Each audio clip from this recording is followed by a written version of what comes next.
Good morning. Hello, hello, Miss How are you Gallagher. Gosh, today? how are you? You all right? I'm not too bad, thanks yourself. Yeah, yeah, good, good, good.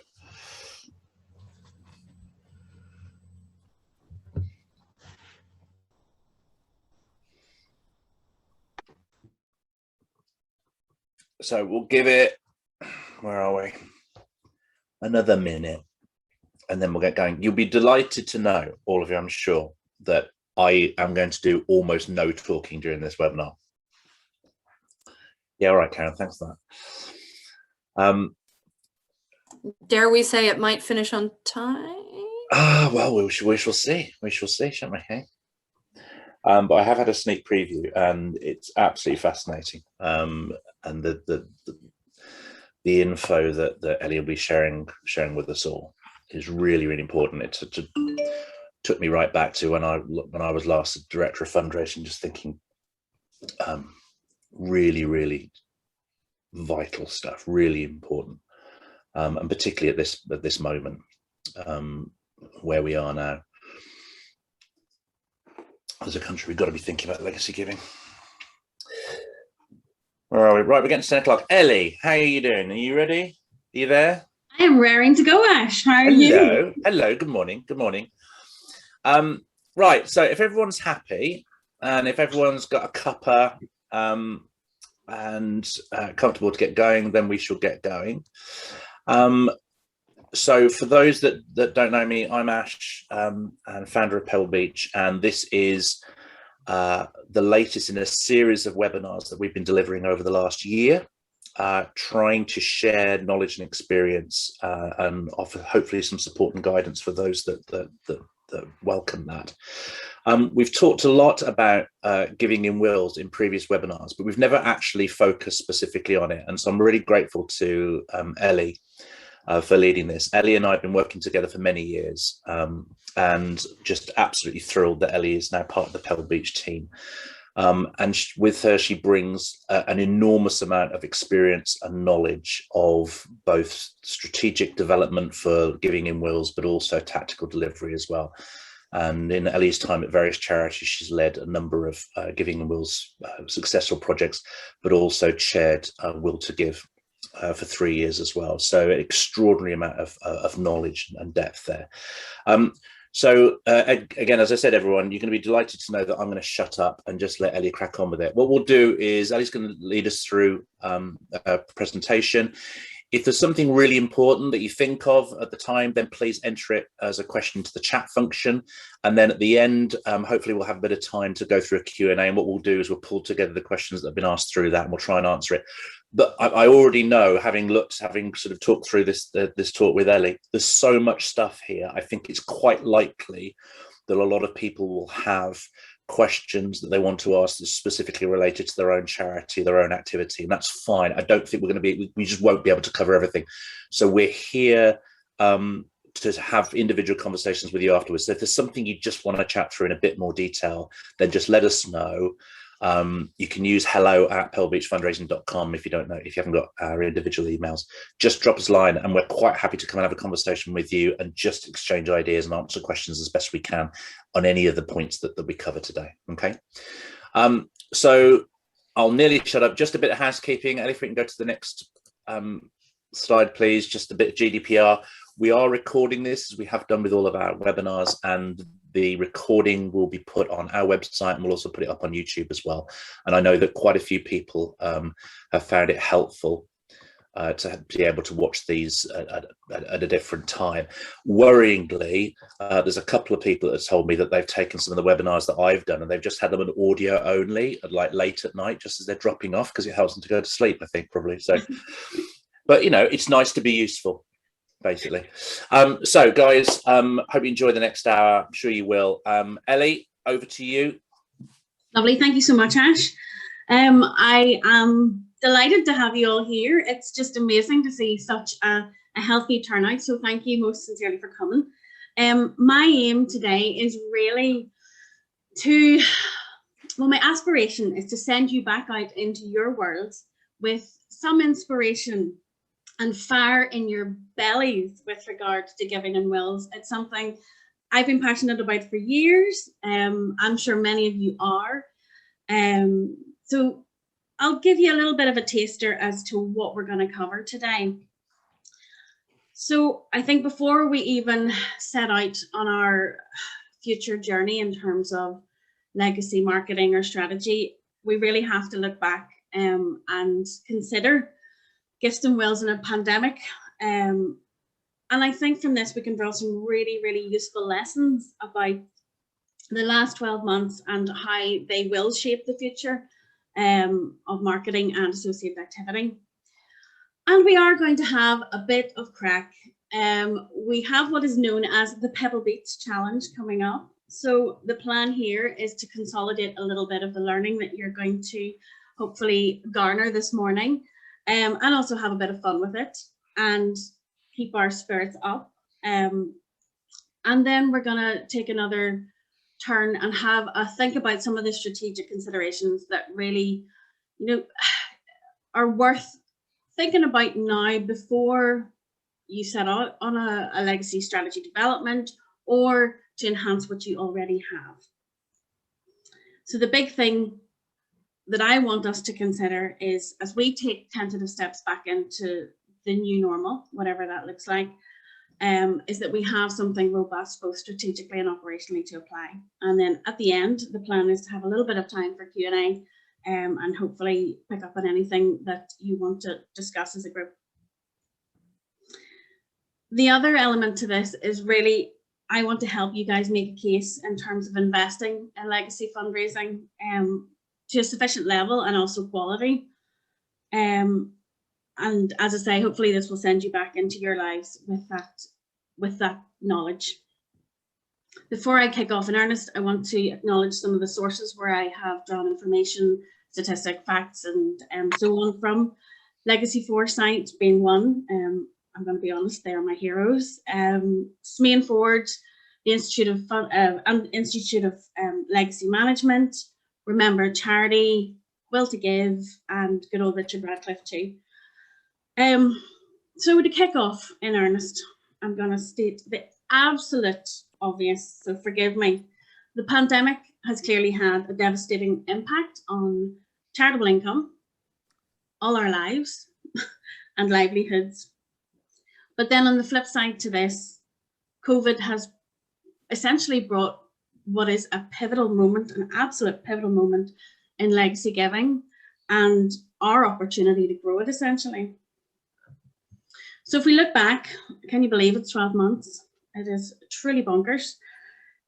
What happened was, with the impact of COVID, a lot of charities had to retreat or made the decision at that point to retreat. So this would have been around the April-May time of 2020. The pandemic was escalating, lockdown was being imposed. So many charities felt that their activities in terms of legacy marketing needed to stop. Some felt the references, because they didn't have COVID as part of the messaging, that they were irrelevant in some way. Others were obviously really concerned about the negative backlash that could be associated.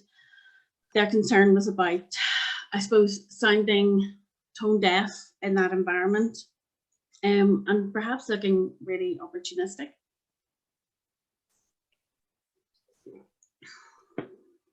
So what a lot of big charities decided to do, they decided to pivot, and they made the decision to take some of that financial budget that they had and to divert it into alternative action. So they knew, for example, with a legacy audience, obviously their key audience there are older and high risk. It wasn't the right time to be asking them for something, but what they did decide was then to invest that income or invest that expenditure budget into stewardship activity. So a lot of activity then moved into looking at how we could keep in touch using the phone. Other charities stopped completely because of the simple requirement that they needed to divert the income elsewhere. They needed to shore up other activity. They wanted to save cash potentially, and really at that point it was huge concerns around long-term survival. But whatever the reasons behind all of those decisions in terms of legacy marketing, what we did witness was a really significant decline, obviously in the early days, and especially as the pandemic peaked. So essentially, we had some really dark days for legacy fundraising at that point. And then the weird thing happens. Conversely, we are in a situation where there is a humongous surge in will writing. It rockets. So people generally woke up to this need that there was a requirement for them to have a will in place, something that they had long put off and didn't really want to face up to. Again, interesting stat from SME and Ford, some activity that they had done was that 100 people a day, in fact, were then writing a charity or are writing a charity into their will. Fair Will, who purport to be the UK's biggest will writer, so they account for 1 in 10 wills written, they reported an increased demand of 300%, which is pretty mind-blowing, especially when you think this is all happening in the context where lockdown made face-to-face interactions really, really difficult.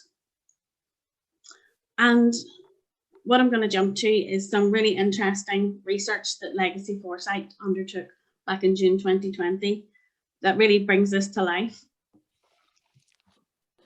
So in terms of their findings, this was, I think, carried out the first half of June.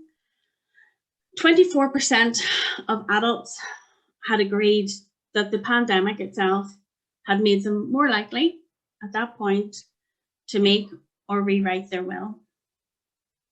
And in fact, 6% then were a lot more likely. Now, given the fact this is happening around lockdown, only 4% had taken active steps at that time. But what's really fascinating is that 19% were seriously considering it. So this is a real change in terms of the psyche of the public in the UK. You know, there's a real shift. And whilst legacy marketing drops off in terms of charities, there's a huge interest now from the public.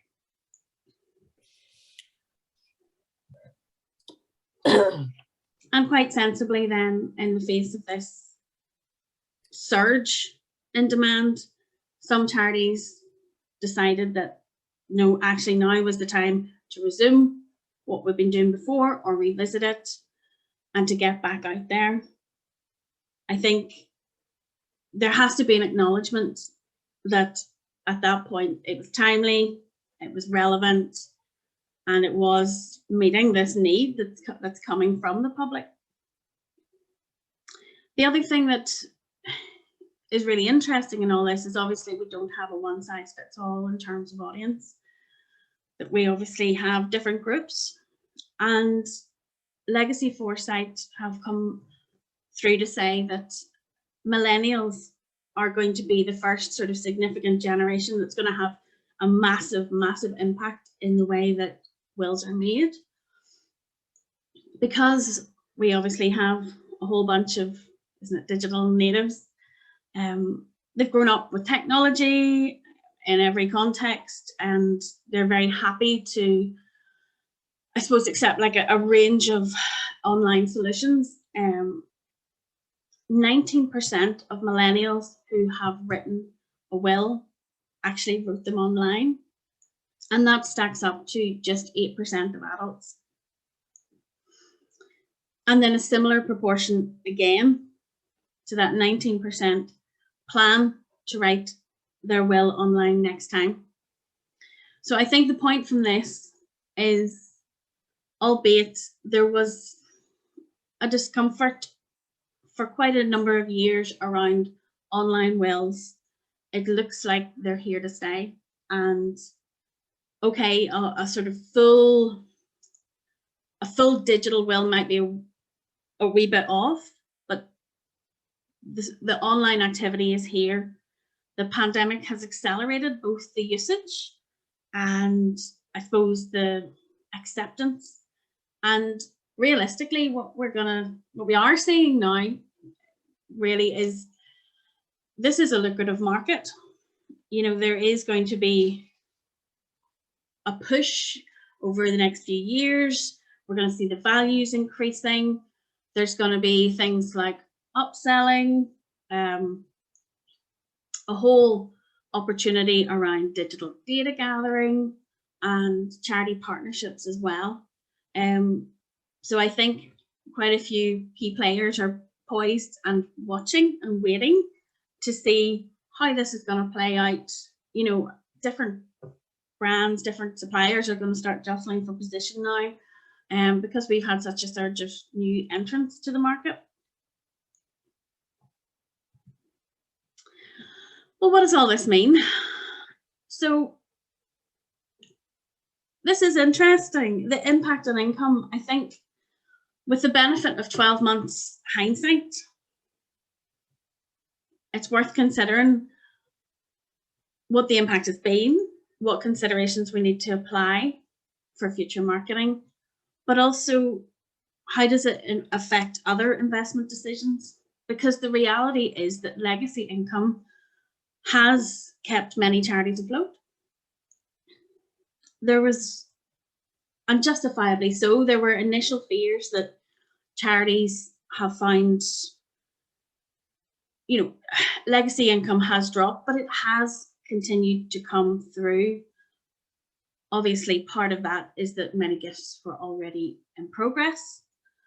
It generally takes about a year or so for estate administration to complete. I know that's just a proper finger in the air. It can be many, many, many years. But that's the thing. Unlike other activity, unlike other fundraising activity, legacy incomes kept coming through.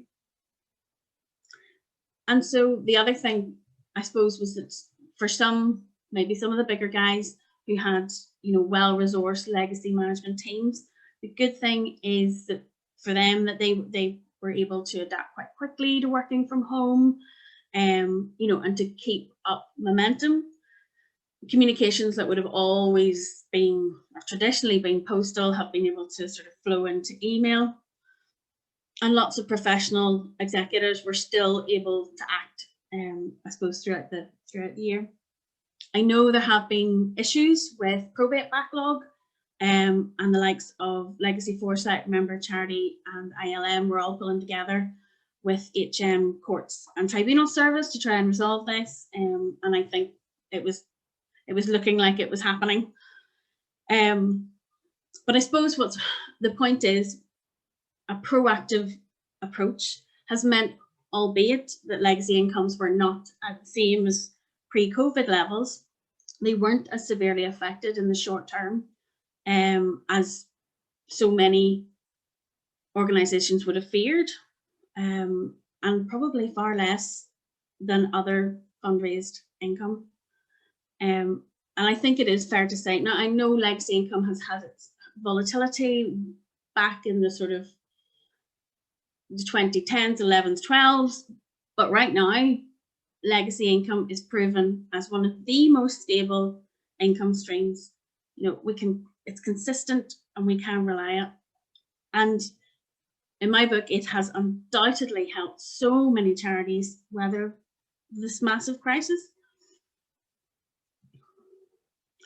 So not to labour the point too much, but I will. Legacy income, in my book, is more important now than ever. As I said, it's likely to be down this year, but we are predicting a bounce back really from next financial year, from 2021-22, where the numbers and the values are predicted to grow. I think that's thanks to a couple of things. One is the flow of bequests continue to come through, but also there is going to be some recovery in the housing market. And then these next series of stats, courtesy of Legacy Foresight, just to me indicate, you know, the potential, the huge potential we have. So in the next 5 years, Legacy Foresight is predicting that the income is going to grow between 9 and 13%. if we look beyond that, we know post the next 5 years, the long-term future is going to be extremely healthy for legacy fundraising, because we have rises in the death rate, and that is setting aside the impact of COVID. This would still apply. And we also have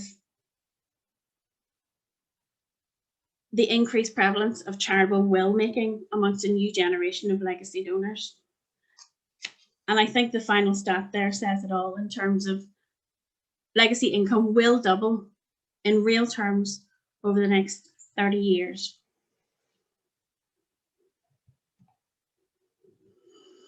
Okay, so why did we decide to talk about willpower? Well, now, I think the point is we have a unique opportunity in terms of legacy giving.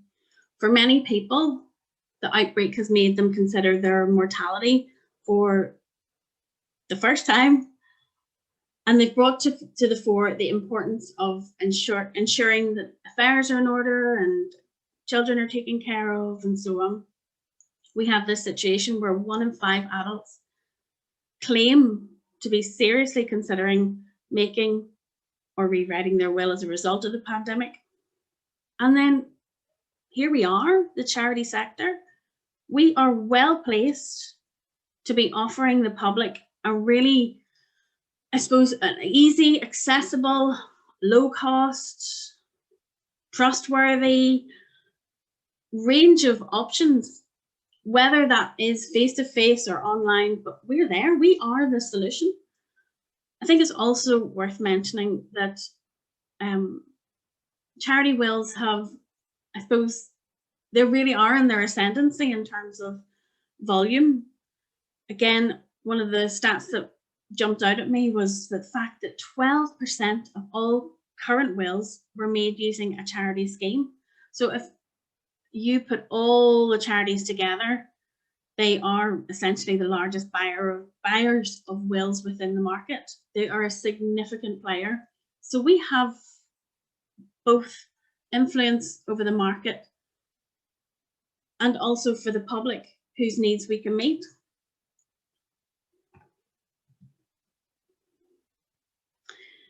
And then there's one last element to this in terms of why it's such a pivotal moment.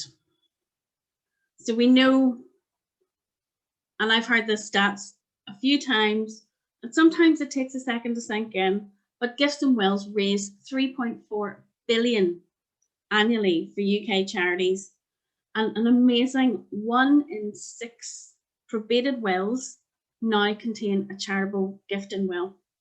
Now again, that's across the UK, and there is considerable variation, but that's huge. While many channels and activities ceased, gifts and wills sustained, obviously, services across the UK. The other hugely important point is we are at this it's the biggest intergenerational wealth transfer of all time. So I've read this quite a number of times, and I still can't get my head around it quite, but I went off to have a look to really try and understand exactly what this means. So I have a sound grasp, because as I say, this information has been kicking around for a while. We know it's coming. There's going to be this transfer of wealth between baby boomers and the millennials coming behind.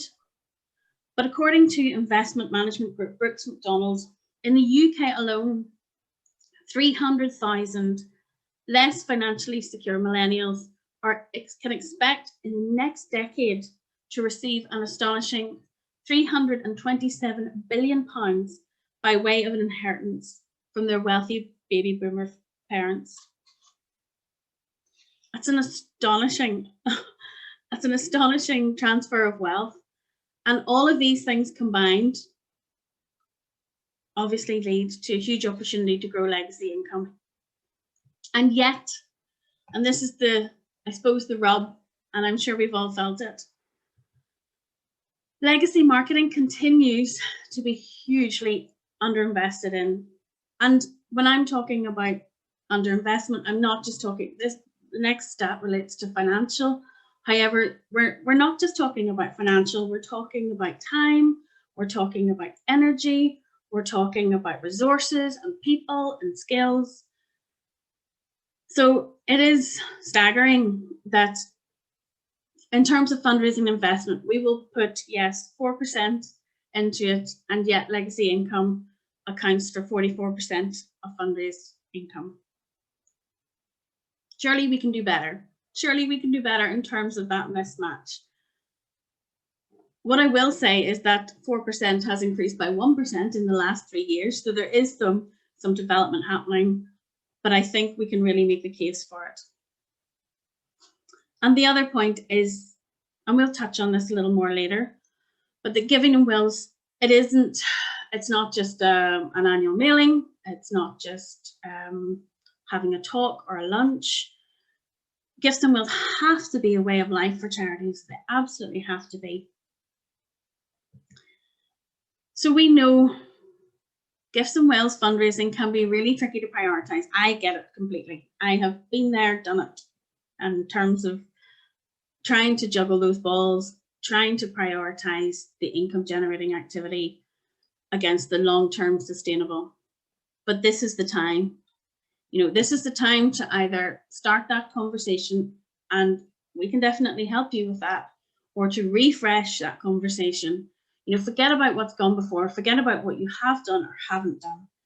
You need to think about how to forge those amazing supporter relationships, because that is what is going to bring your legacy gifts and increase sustainability and reliability.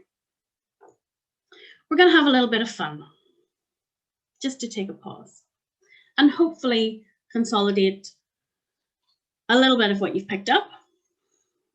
So specifically, we're going to embark on a challenge. So there will be 4 myths, 4 related questions, and a series of multiple choice answers. So what I'm asking you to do is, number 1, enjoy yourself. Number 2, take a little note of the answer that you think applies. And then we'll go through the answers straight away. What we want to do is clearly blast those myths and concerns and reservations into smithereens. And that's our plan. So I hope you're feeling ready. Everybody poised. Question 1. Okay, so starting out with a myth. And I've heard this before. My charity is just too small to receive gifts and wills. Legacy fundraising is something for the bigger guys.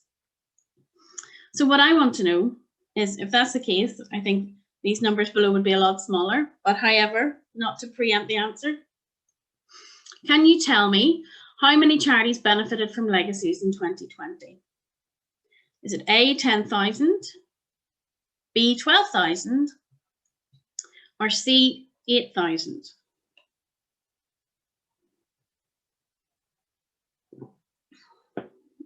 We're going to keep this fast paced. Okay, myth and question 2. So there is no point in me putting legacy investment or putting investment into legacy marketing. Gifts and wills take donkey's years to come through. So the challenge here is, please identify what percentage of wills going through probate took place just 2 years prior to death. Was it 5%, 10%, or 20%?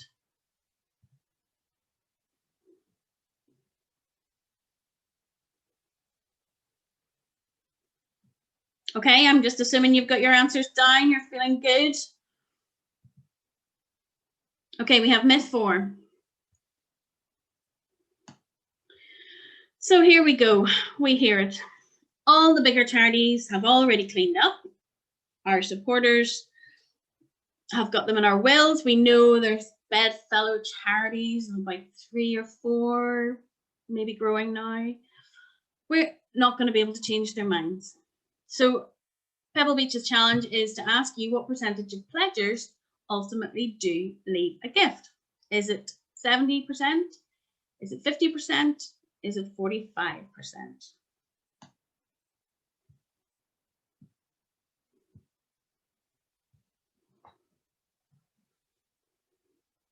Okay, I can't hear any scribbling.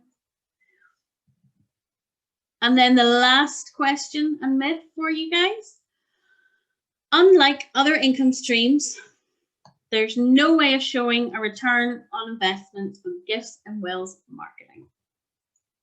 So my challenge to you is then, in a recent survey by Remember a Charity, what was the average return on investment reported? Was it 1-to-1 to 30-to-1? Was it 5-to-1 to 40-to-1? Was it 10-to-1 to 50-to-1?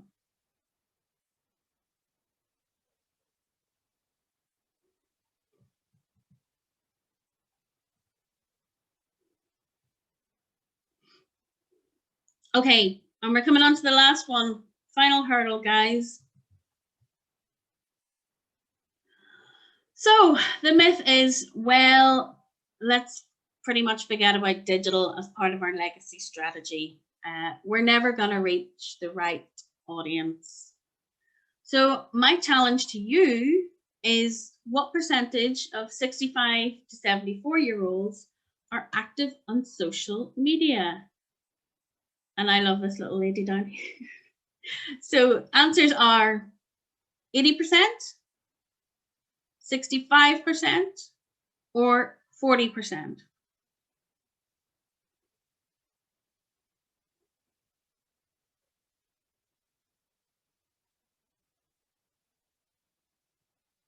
How are we doing? Everybody happy with their answers? Because we're gonna skip.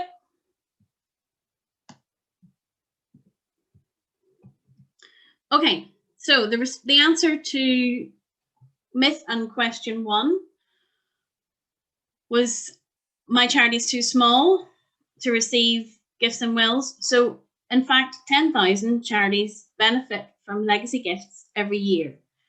So the point of that is, what we're seeing is small to medium charities are actually seeing the biggest growth in legacies. And in fact, 1,600 charities received gifts and wills, charitable gifts and wills, for the first time in 2019. Okay, we're keeping this moving. So we're busting this myth. There's no point in me sticking investment into legacy marketing. Well, that would be a mistake, says I. The latest data from Legacy Foresight shows incredible, and I think this is a fascinating number. 1/5 of wills were written 2 years prior to death. Now, to me, this really is the time to invest in legacy marketing when you see a statistic like that. Okay, myth number 3. So the myth is the bigger guys have cleaned up.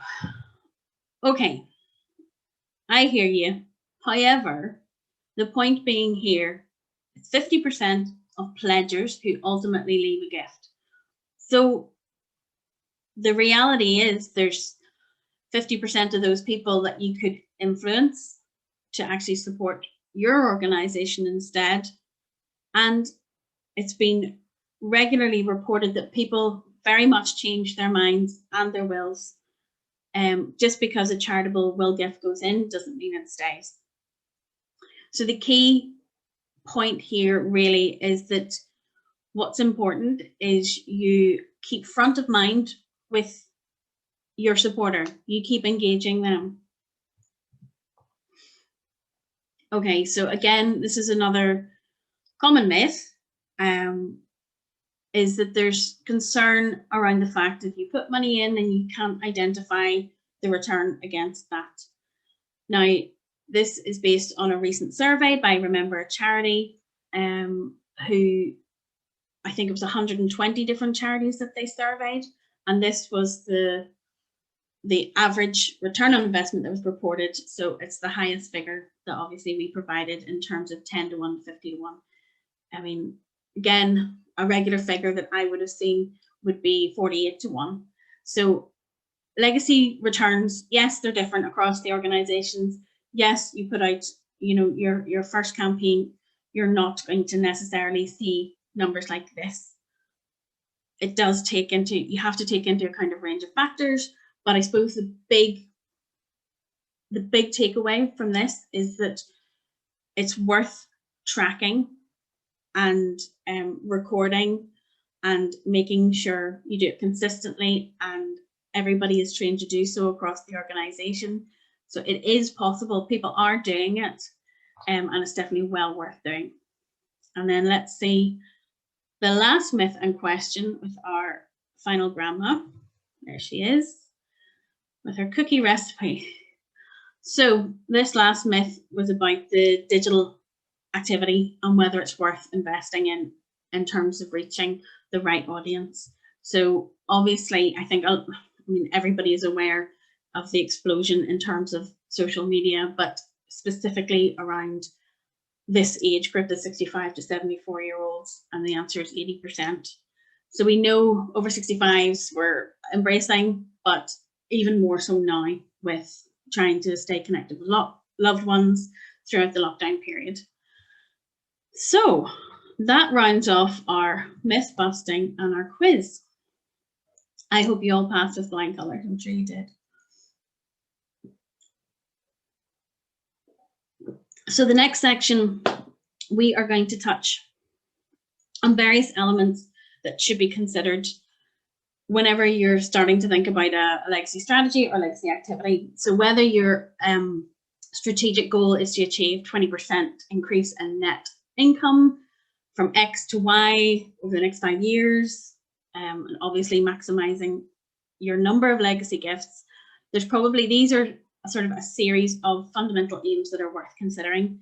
Now, I think with this part of the presentation, Ash is going to chip in as and when. But just to take you through these initial thoughts, the first point is looking at developing robust campaigns and ongoing communication plans. Now, obviously, what we would encourage very much is that you look at investing in sensitive, ethical campaigns that follow best practice in line with the Chartered Institute of Fundraising guidelines, but also we want to prioritize. We know, landing, a direct marketing appeal that we can help with, obviously from start to finish, but we also want to look just beyond that into making it an integrated campaign and maximizing the impact of this key communication, making sure you're getting the best value as well. So then in terms of looking at effective and regular training, as well as engagement of key players, what that would involve is thinking about your staff, your key stakeholders, whether they're board, volunteers, support group members, making sure that they are knowledgeable and trained in terms of gifts and wills fundraising, that they're able to talk comfortably about. We would also encourage that, I suppose this is revisited regularly. You think about refresher support and also new recruit training as well, because I think that quite often it's one of these things that maybe happens once and would be sensible to have a cycle of activity. Local solicitors obviously are a key cohort here. Give some serious consideration as to engagement of this influential group, way beyond the odd newsletter. Developing a strong legacy proposition. So I suppose the emphasis here is that it's about vision. This has to be different to your regular appeals. You're not going to have the same urgency. It's about lifting the reader's gaze. You are thinking about what's going to be achieved in a long period of time, potentially a full generation. And then, Ash, do you want to say anything about that, the legacy proposition? I am here. Sorry, I'm just absolutely wrapped listening to you. I think that, do you know what, Ellie, as you've been talking through this, I've just been sitting in and absolute delight just to be able to sit and listen for once rather than hear me drone on. But what I've been kind of had my director of fundraising hat on, thinking back to when I was leading charities and charity teams.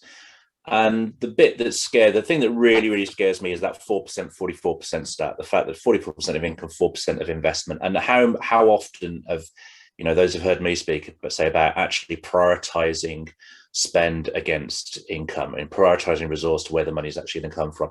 And I have been so guilty in all of my charity career on not prioritizing legacy income in the way that I should have been doing. I look back at this and going, I have not ticked all of these boxes at any charity that I've ever led, and it's just shaming that I look back at this and go, just you realize, but it is so hard, isn't it? It is so hard to then go and get the budget to say that I want to be able to go and do all this investment, spend all this time and probably recruit some staff as well. And I'm not going to be able to guarantee that I can point to any specific piece of income that wouldn't have come in. How many times have we heard a chief executive say, oh, legacy's just come in? Particularly with my work in the hospice sector, oh, it's the care that generates the income. You don't need to steward. It's interesting. There's a lot of, I've seen on the chat, a lot of people talking about stewardship and management, and it is absolutely right that a legacy pledger is gold. We have to treat them as our A-star supporters, and we've got to get in there and engage. And I think that the just looking as the notes I've been making as you've been speaking at it, it's the audience. What's really jumped out at me is we already think we know about the older audience, but it's that younger audience is absolutely fascinating.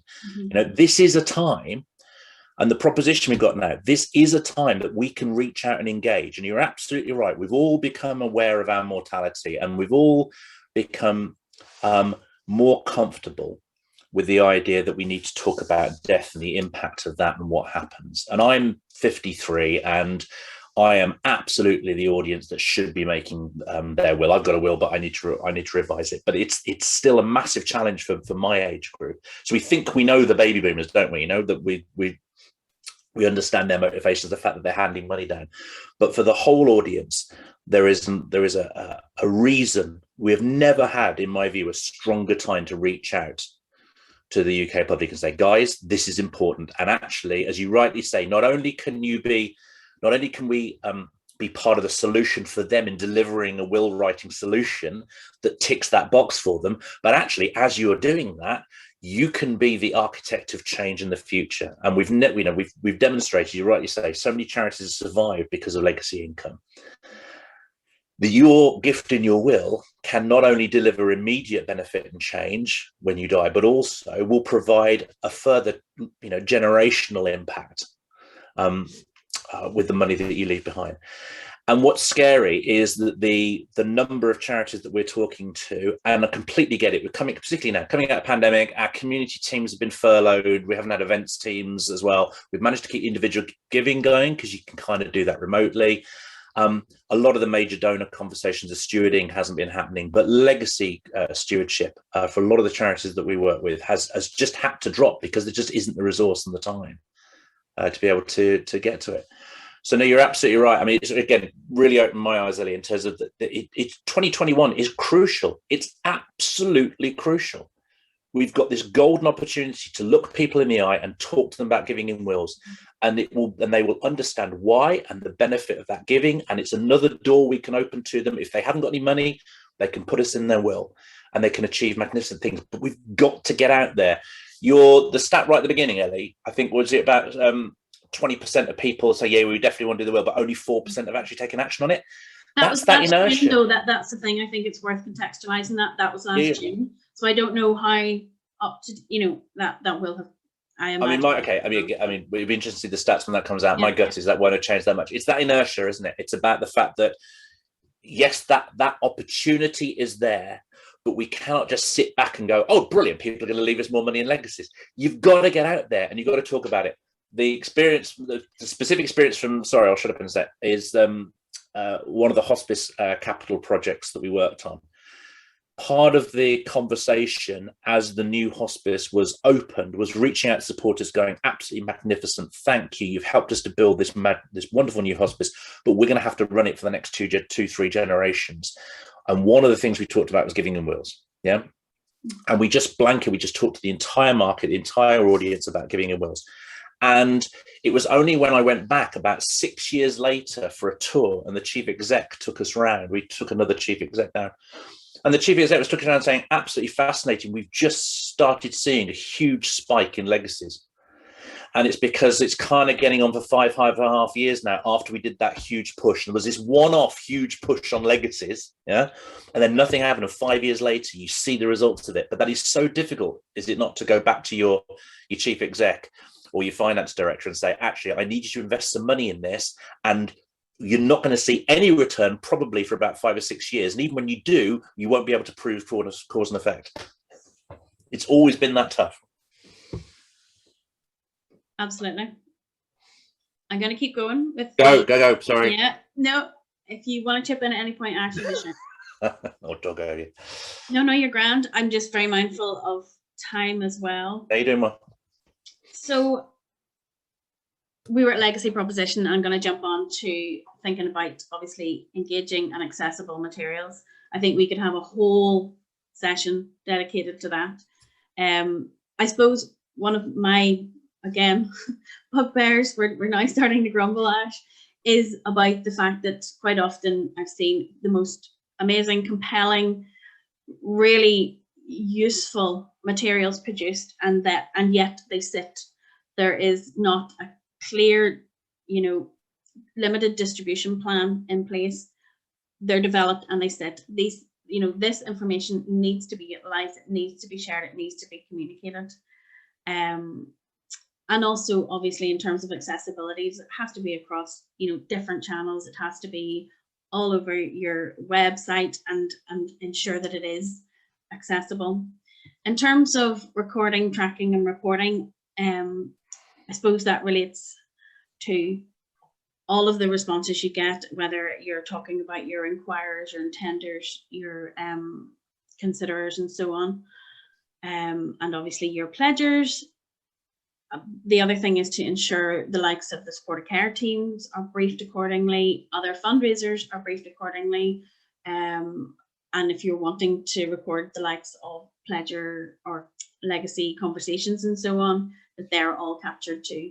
All of this is such important data and information that will really help in terms of your reporting activity, to justify the investment, and also ensure that you are tracking things accordingly in terms of looking at pipelines and so on. And then in terms of an effective stewardship plan, I suppose you really want to think about what you need to communicate to these groups, and how you want to do it. I suppose from my perspective, again, it has to be something different, creative, personal, meaningful, rather than sending out a regular newsletter and so on. We can do things different.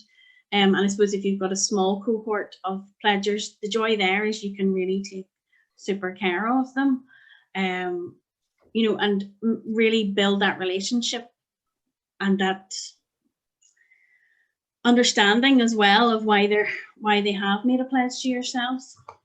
Elley, I mean, I think that absolutely on that point, the last figure I saw was that the average residuary was 44,000. Now it's probably gone up since that figure was around. But if we had a major donor that was saying they were going to give us 44,000, my God, the treatment that we give them, we'd look after them, we'd make sure they feel special, we'd say thank you, etc.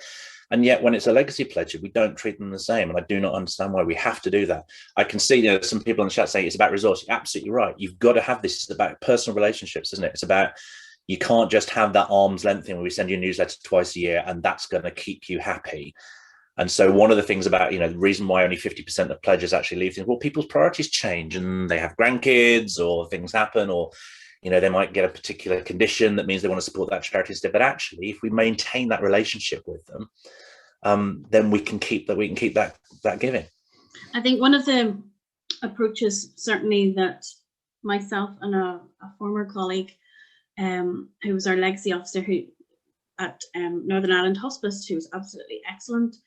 The whole thing was about personalising these relationships and making sure these people feel valued.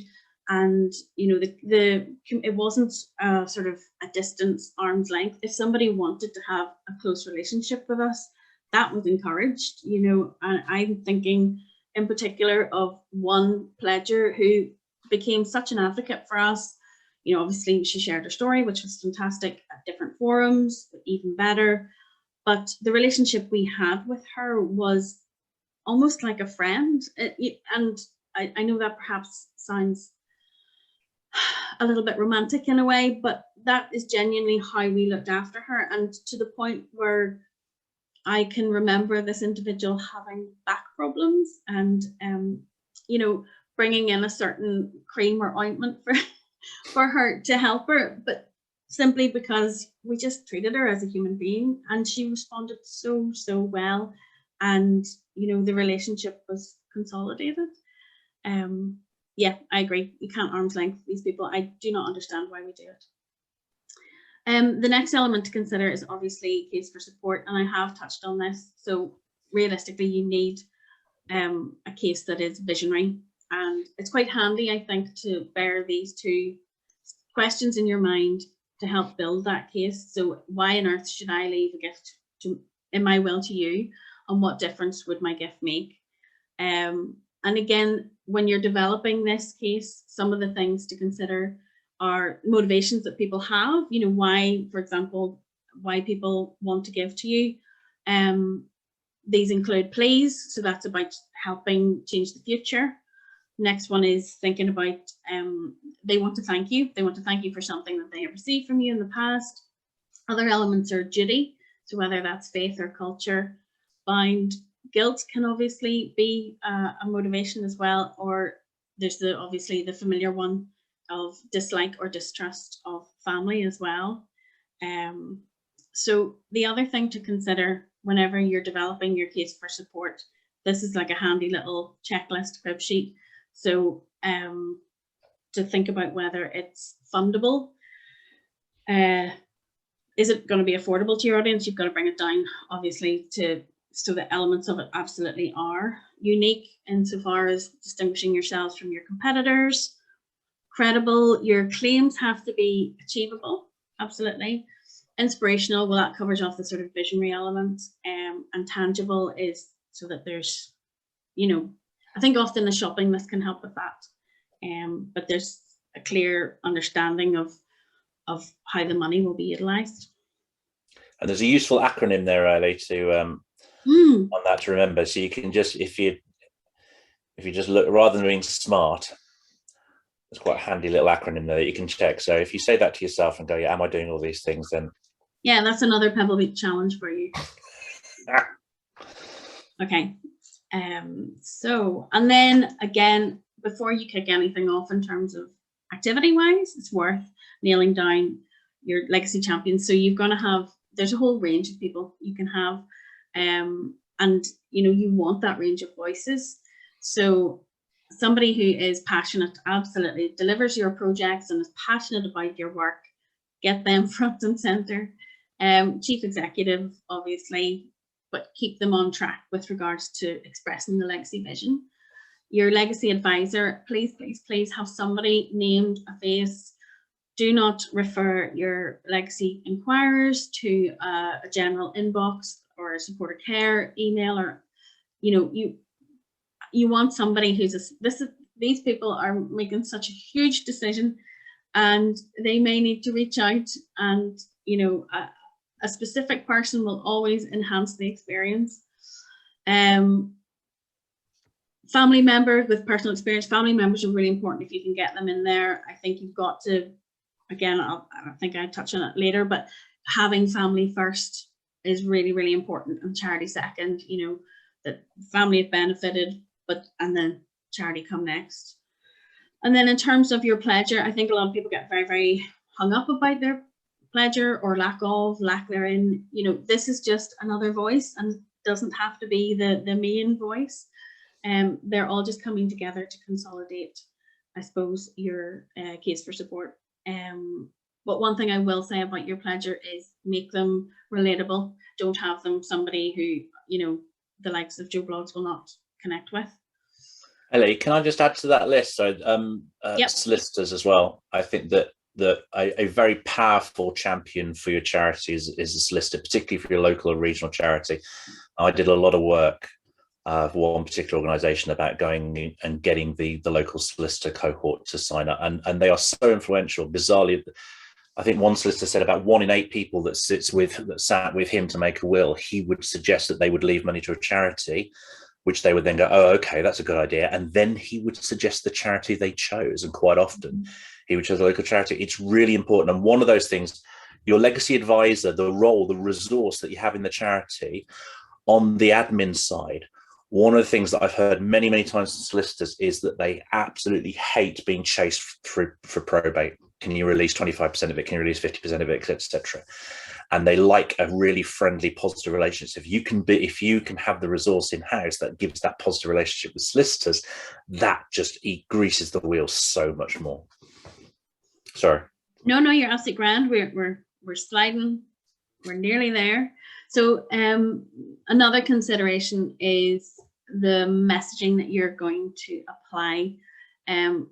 For me, I love this in terms of the vision inspiring the legacy, but the logical need for the will trigger the action. So because of that, you need a combination of sort of approaches or messaging. You can apply the heart elements, which are, you know, your vision. You can bring in charity anniversaries, you know, seasonal messaging as well. I think quite often autumn and spring are key times when people make changes to their wills or actually write a will. So all of that sort of heart stuff is very important, but you have to combine it with the head stuff, which is, you know, it could be the death of a parent, a spouse, loved ones, you know, those really practical day-to-day head stuff. And then storytelling as well, need I say it, but obviously storytelling is incredibly important. But things like evoking memories and nostalgia can be very powerful in terms of your legacy messaging, because the likes of nostalgia will drive empathy and connectedness. And when you're thinking about an older audience, you know, it can be very effective in terms of people who maybe have had the experience of watching your charity grow and evolve. So yep, I'm sure Ash has something to say about storytelling. Oh, just a complete. I think that certainly in terms of focus group work that I've done in the past, the two things that worry people are, well, the main thing that worry people is leaving to charity. My family will be angry with me that I haven't left all my money to my family. And so we've always made sure whenever we've been promoting, giving wills and telling stories, it's the voice of the voice of the family member. The legator is really important, but I've also always liked to have the voice of the family member saying it was absolutely brilliant that mum, dad, grandma, whoever it is, left some money to this wonderful charity. We know how important it was to them, and that's absolutely brilliant. We all feel great about that, which they do. I mean, that's how people feel about it. But it's important to get that hurdle, I think, and tell that story as well. Yep. Yeah, it's just people giving to people. It's just giving a different way, that's all. And then really to wrap up is just some tiny hints around language that you should use. So beyond your lifetime is obviously much better than after your death, or, you know, keep the eyes on the vision on the future. A gift in your will is much more accessible and understandable than legacy. That's been proven time and time again. Forget about your pecuniaries and your residuaries, and go with the likes of a modest cash sum or small percentage, much more understandable. And again, emphasizing this after looking after friends and family, get that in there somewhere, wherever, get it in. And then I suppose the last point is just about emphasizing the simplicity in terms of making a will. You can reference a codicil if you want to, but it should be all about need and solution and emphasizing the ease around it. And that, I believe, is that. So we took you through bit of the last rocky road of the last 12 months, gifts and wills in a pandemic. And I suppose hopefully that'll help address any concerns from anybody else going, oh, well, why on earth should we be doing legacy marketing? Well, you know, I think that case has been made. We had fun with the challenge, hopefully. I'd love to know how you all did, to be fair. And then we touched on some strategic considerations. There's obviously, you know, so many more. We could have a whole other session on that. But thank you so much for your time and your attention. I really appreciate it. Well done, thanks very much. Could we just lose the share for a sec so we can see, because I'm only you being on screen. Is that possible? We can stop share for a sec? Yes, of course. Guys, I just want to lead and say thank you to Elley for talking us through that. Again, I've just picked up so much stuff and so much memory coming back from me about, yeah, absolutely right. Why didn't I do that in the past? I think that, you know, our role now as agency is that stewardship thing, the communication, the human stuff, we can't do that. You know, that's got to be done at the charity point, and that's about the resource that you have in-house. It's about communicating with people. But what we can do is help to deliver either the strategy, if that's what's needed, or the materials. So whether it be online, offline. So even a simplistic thing, I know someone was in the chat, again, people are talking about, well, if you can't have the constant resource, actually, can we just have a single push and then deal with that? So many times we've delivered just single legacy campaigns, one-off legacy campaigns.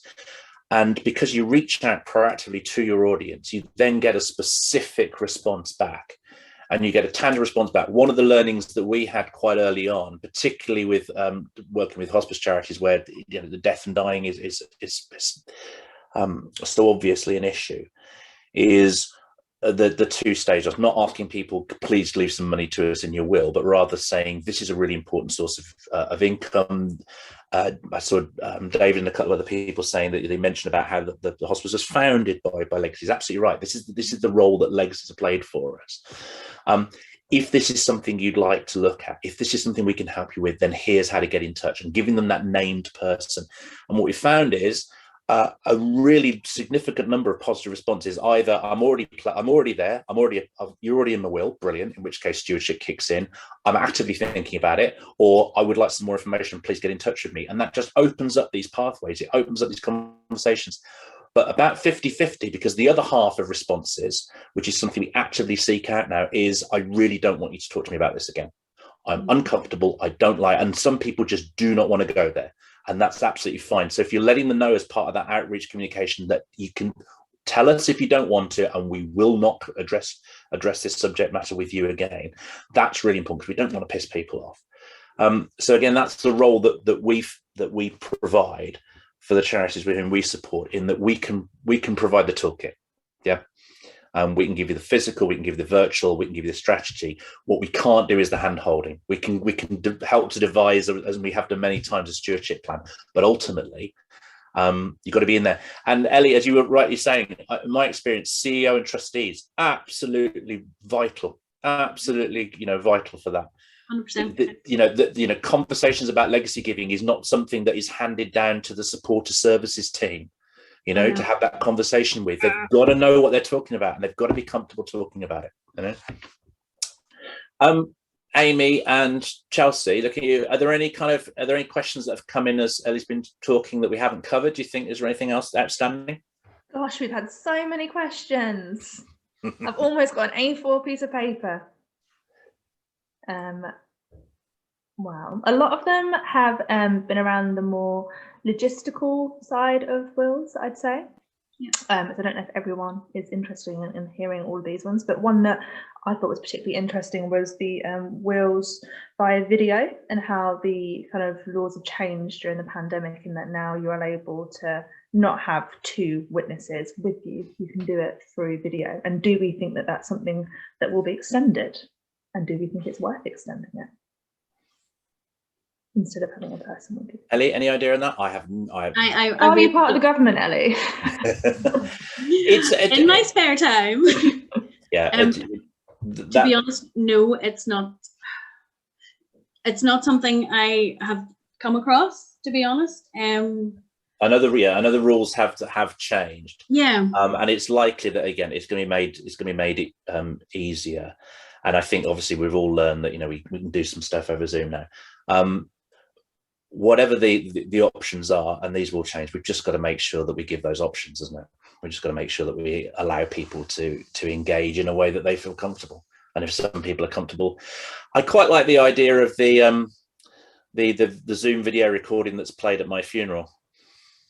So I think you could get a lot of comedy mileage out of that, couldn't you? So I might do the Zoom will writing and funeral message at the same time. Chelsea, anything else? Anything that we can come back with some experience on and offer? Obviously, guys, if we don't cover your question and there's something you'd like to talk about, then we are here for you. There's never any obligation. There's never any charge to this. Come and talk to us. Come and ask us. If we know, we'll tell you. If we don't know, we'll tell you. But we are here to give you the resource if you haven't got the time, the resource in house to do that. So if we haven't answered your question, then please do come and talk to us. Chelsea, anything else that we should be addressing? Something that came up was the link between in-memory giving and legacy. Do we expect that there's a large crossover there? I mean, in theory, if someone gives a gift in memory, they would probably leave a gift in their will. But is that something that we see as two circles very close to each other, or is it a wider? I think it does happen. It does happen when you think about those motivations that I covered. That was one of them, was sort of saying thank you for somebody benefiting from the service as such. I don't think the connection is as pronounced as perhaps people expect, to be honest, but I would maybe need to go back and have a nosy at stuff. One thing I've always done is wanted to make sure that when we, as much as possible, particularly for larger amounts, when you get an IMO gift, is understanding the relationship between the donor and the person being remembered, and asking that question. So certainly for our hospice clients, part of our welcome strategy for IMO donors is saying, what was the relation for you to this person? Because if we then get a close, particularly spouse, if you get a spousal relationship, someone comes back to you with a spousal relationship, irrespective of amount given, I would then want to put them on my top stewardship program. Because the likelihood, if someone has given to the charity, particularly if the charity has engaged in the support of their spouse, then there's a much greater likelihood of the second spouse then leaving a gift in the will. And therefore, my judgment is to absolutely then give them that stewardship from that point on, really irrespective of value. But you've got to know the relationship. I do a famous drawing around IMO giving for hospices, where you might get £25 from the spouse and £25 from the guy that worked alongside the deceased 10 years ago. And the likelihood of a future legacy from the first person is very high, and the likelihood of any giving from the second person is infinitesimally low. And yet quite often we charities are guilty of simply loading those two people onto the database at the same time with the same giving code, and they get exactly the same treatment. And the lifetime value of that individual is wildly different, and yet we don't have the sophistication to be able to identify it. And it's quite a simple thing. When that first gift comes in, particularly if it's an IMO gift, brilliant, thanks. Why did you give that?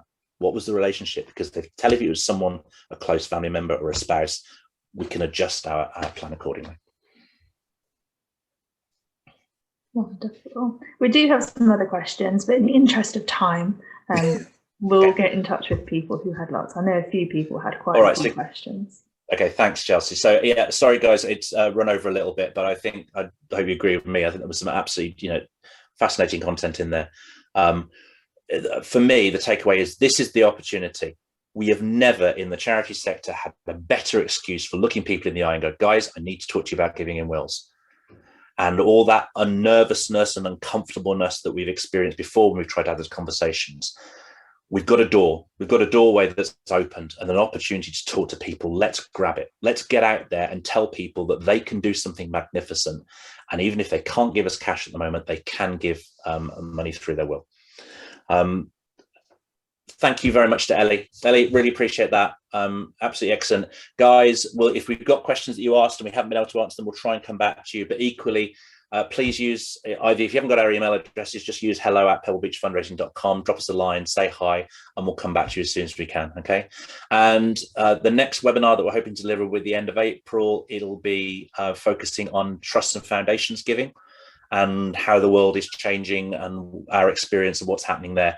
That's not going to be a live one. We're going to record it probably over the Easter holidays and then release it as a recording, but we'll try and pack in as much knowledge and information as we can on trusts and foundation stuff, okay?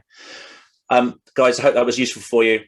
Take care, look after yourselves, good luck, give us a shout if you need it, and we'll see you soon, okay? Thank you very much, everyone.